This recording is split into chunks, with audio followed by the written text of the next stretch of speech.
Good evening. A crash between a motorcycle and a Metro bus took a deadly turn in Buffalo. The tragedy unfolded on New Babcock Street, marking the latest in a string of motorcycle crashes in our area. News 4's Luke Moretti is live tonight with the details. Luke? Well, Don and Janky, this one happened around the noon hour, and we were out here earlier today for that.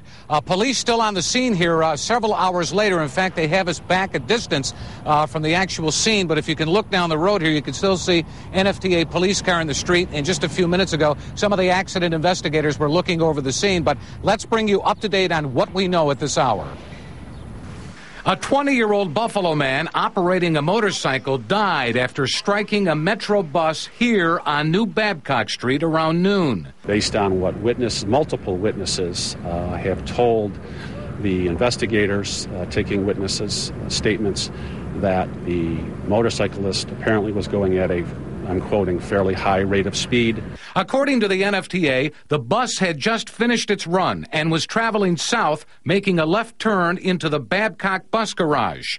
The motorcyclist was traveling north on New Babcock Street. The motorcyclist, at impact, hit pretty much midsection of the bus, between just forward of the rear door. The NFTA's Douglas Hartmeyer says the accident left the male bus operator very distraught. Anytime a situation like this happens, it's very unnerving, and he's going through counseling now. The NFTA's accident investigation team responded to the scene. The warm weather means more riders, and regardless of who's at fault, more accidents. Recently, News 4's Milas Hairston reported that between 1998 and 2008, the last year statistics are available, nearly 800,000 riders were injured and more than 41,000 died.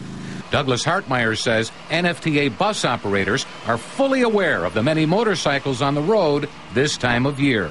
They're trained professionals. They've got many hours of training.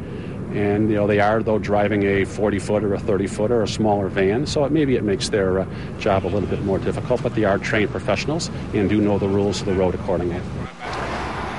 And we're back live here on New Babcock. You can see the NFTA police cars are still in the road here as accident investigators are looking over the scene. They had this blocked for several hours today, just a few moments ago, actually, allowing traffic back and forth through here.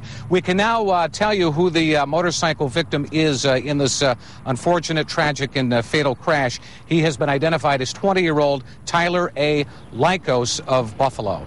We'll have more on this story coming up at 6.